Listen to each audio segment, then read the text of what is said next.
Hi friends, ಎಲ್ಲರಿಗೂ ನಮಸ್ಕಾರ. ಹಾಗೆ ಎಲ್ಲರಿಗೂ ರಮ್ಯಾ ಮನೆ ಅಡುಗೆ ಚಾನಲ್ಗೆ ಸ್ವಾಗತ. ನಾನಿವತ್ತು ರಂಜಾನ್ ಸ್ಪೆಷಲ್ ಸ್ವೀಟ್ ಆಗಿರುವಂಥ ಸಿರ್ ಕುರ್ಮಾವನ್ನ ಹೇಗೆ ಮಾಡೋದು ಅಂತ ಹೇಳಿ ತೋರಿಸ್ಕೊಡ್ತಾ ಇದ್ದೀನಿ. ತುಂಬ ಸಿಂಪಲ್ ಆಗಿ ಮನೆಯಲ್ಲೇ ನಾವು ಶೀರ್ ಕುಂಭವನ್ನ ಮಾಡ್ಕೊಳ್ಬೋದು. ಮನೆಯಲ್ಲಿ ಈಸಿಯಾಗಿ ಮಾಡ್ಕೊಳ್ಳುವಂಥ ಈ ಶೀರ್ ಕುಂಭ ಮಾಡಲಿಕ್ಕೆ ಏನೇನು ತಗೊಂಡಿದ್ದೀವಿ ಅಂತ ಹೇಳಿ ಒಮ್ಮೆ ನೋಡ್ಕೊಂಡು ಬರೋಣ.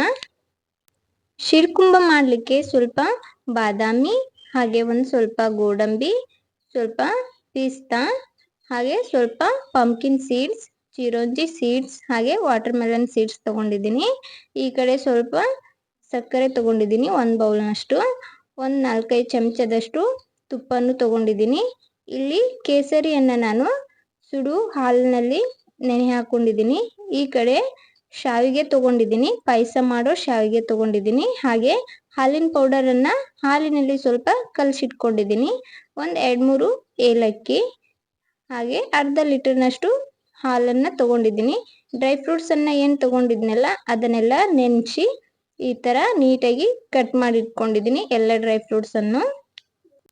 ಇವಾಗ ಹೆಂಗೆ ಮಾಡೋದಂತ ನೋಡ್ಕೊಂಡು ಬರೋಣ. ಮೊದಲಿಗೆ ಒಂದು ಪಾತ್ರೆ ತೊಗೊಂಡ್ಬಿಟ್ಟು ಅದಕ್ಕೆ ತಗೊಂಡಿರೋ ಡ್ರೈ ಫ್ರೂಟ್ಸ್, ಗೋಡಂಬಿ, ಬಾದಾಮಿ, ಪಿಸ್ತಾ, ಚಿರೋಂಜಿ seeds, pumpkin seeds, watermelon seeds ಎಲ್ಲನೂ ಒಂದು ಬೌಲ್ಗೆ ಹಾಕ್ಕೊಂಡಿದ್ದೀನಿ.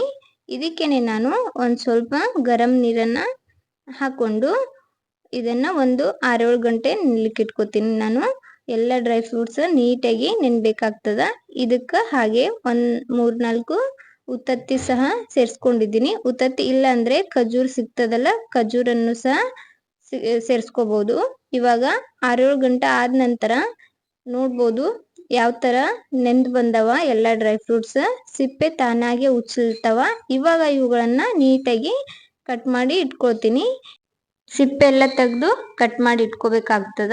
ಈ ಕಡೆ ಒಂದು ಪಾತ್ರೆಗೆ ಒಂದು 4 ಟೇಬಲ್ ಸ್ಪೂನ್ ಅಷ್ಟು ತುಪ್ಪ ಹಾಕೊಂಡಿದ್ದೀನಿ. ತುಪ್ಪ ಸ್ವಲ್ಪ ಕಾಯ್ದ ನಂತರ ಅದಕ್ಕೆ ನೆನೆಸಿ ಕಟ್ ಮಾಡಿ ಇಟ್ಕೊಂಡಿರೋ ಡ್ರೈ ಫ್ರೂಟ್ಸ್ ಸೇರಿಸ್ತಾ ಇದ್ದೀನಿ.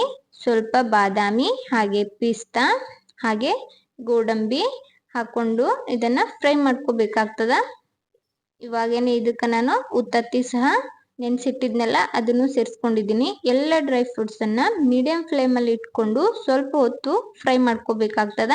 ಸ್ವಲ್ಪ ಲೈಟಾಗಿ ಕಲರ್ ಚೇಂಜ್ ಆಗೋವರೆಗೂ ಇದನ್ನು ಫ್ರೈ ಮಾಡ್ಕೊಳ್ಳೋಣ. ಹೈ ಫ್ಲೇಮಲ್ಲಿ ಇಡಕ್ಕೆ ಹೋಗ್ಬೇಡ್ರಿ, ಒಮ್ಮೆ ಡ್ರೈ ಫ್ರೂಟ್ಸ್ ಎಲ್ಲ ಹೊತ್ತು ಬಿಡ್ತಾವ, ನೀಟಾಗಿ ಫ್ರೈ ಆಗೋದಿಲ್ಲ.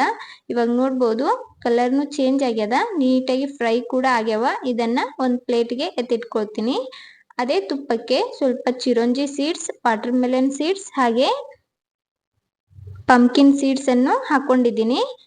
ಹಾಗೆ ಸ್ವಲ್ಪ ಕಿಸ್ಮಿಸ್ ಹಾಕ್ಕೊಂಡು ಇದನ್ನು ಸ್ವಲ್ಪ ಹೊತ್ತು ಫ್ರೈ ಮಾಡಿ ಇದನ್ನು ಸಹ ಒಂದು ಪ್ಲೇಟ್ಗೆ ಎತ್ತಿಟ್ಕೊಳ್ತೀನಿ. ಅದೇ ತುಪ್ಪಕ್ಕೆ ನಾನು ಶಾವಿಗೆ ತೊಗೊಂಡಿದ್ದೀನಲ್ಲ ಆ ಶಾವಿಗೆನ ಹಾಕೋತೀನಿ. ಇದು ರೋಸ್ಟೆಡ್ ಶಾವಿಗೆ ಅಲ್ಲ, ಅದರ ಸಂಬಂಧ ಇದನ್ನು ನೀಟಾಗಿ ಕಲರ್ ಪೂರ್ತಿ ಚೇಂಜ್ ಆಗೋವರೆಗೂ ಫ್ರೈ ಮಾಡ್ಕೋಬೇಕಾಗ್ತದೆ. ತುಪ್ಪದೊಳಗೆ ಮೀಡಿಯಂ ಫ್ಲೇಮಲ್ಲಿ ಇಟ್ಕೊಂಡು ಸ್ವಲ್ಪ ಹೊತ್ತು ಇದನ್ನು ಕೈ ಬಿಡದ ಹಾಗೆ ಈ ಥರ ಹುರ್ಕೊಂಡ್ರೆ ಕಲರ್ ಚೇಂಜ್ ಆಗ್ತದ. ನೋಡ್ಬೋದು ಇವಾಗ ಕಲರ್ ಎಷ್ಟು ನೀಟಾಗಿ ಬಂದದ. ಇವಾಗ ಇದನ್ನು ಸಹ ಒಂದು ಪಾತ್ರೆಗೆ ಎತ್ತಿಟ್ಕೊಳ್ತೀನಿ.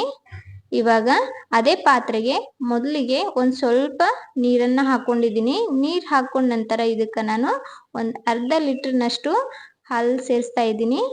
ನಾನು ಕಾಯಿಸಿರೋ ಹಾಲನ್ನು ಸೇರಿಸ್ತಾ ಇದ್ದೀನಿ. ನೀವು ಬೇಕಾದರೆ ಫ್ರೆಶ್ ಹಾಲನ್ನು ಸಹ ಸೇರಿಸ್ಕೊಳ್ಬೋದು. ಇದನ್ನು ಒಂದು 2 ಕುದಿ ಕುದಿಸ್ಕೊಂಡಿದ್ದೀನಿ.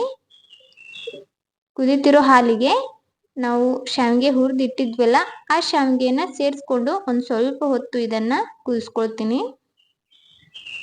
ಶಾವಿಗೆ ಕುದ ನಂತರ ಇದಕ್ಕೆ ನಾನು ಸಕ್ಕರೆ ಸೇರಿಸ್ಕೊಂಡು ಇದನ್ನು ಸಹ ಒಂದು ಸ್ವಲ್ಪ ಹೊತ್ತು ನೀಟಾಗಿ ಕುದಿಸ್ಕೊಂಡು ಇದಕ್ಕೆ ಹಾಲಿನ ಪೌಡರನ್ನು ಈ ಥರ ಹಾಲಿನಲ್ಲಿ ಮಿಕ್ಸ್ ಮಾಡಿ ಇಟ್ಕೊಂಡಿದ್ನಲ್ಲ ಅದನ್ನು ಹಾಕ್ಕೊಂಡು ಒಂದು ಸ್ವಲ್ಪ ಕುದ ನಂತರ ಇದಕ್ಕೆ ನಾನು ಸಫ್ರಾನ್ ಹಾಲನ್ನು ಸೇರಿಸ್ತಾ ಇದ್ದೀನಿ. ಕೇಸರಿಯನ್ನು ಹಾಲಿನಲ್ಲಿ ನೆನೆಸಿಟ್ಟಿದ್ನೆಲ್ಲ ಅದು ಹಾಕಿಬಿಟ್ಟು ಸ್ವಲ್ಪ ಕುದ ನಂತರ ಡ್ರೈ ಫ್ರೂಟ್ಸ್ ಎಲ್ಲ ಹಾಕ್ಕೊಂಡು ಮೇಲ್ಗಡೆಯಿಂದ ಸ್ವಲ್ಪ ಏಲಕ್ಕಿ ಪೌಡ್ರ್ ಹಾಕ್ಕೊಂಡು ಸ್ವಲ್ಪ ಹೊತ್ತು ಕುದಿಸ್ಕೊಂಡ್ರೆ ಸಿಂಪಲ್ ಆಗಿ ಮಾಡ್ಕೊಳ್ಳುವಂಥ ಸಿರ್ ಕುರ್ಮಾ ರೆಡಿ ಆಗ್ಯದ್ರಿ. ನೋಡ್ಬೋದು ಎಷ್ಟು ನೀಟಾಗಿ ಬಂದದ, ಕ್ರೀಮಿಯಾಗಿ ಬಂದದಂತ ಹೇಳಿ.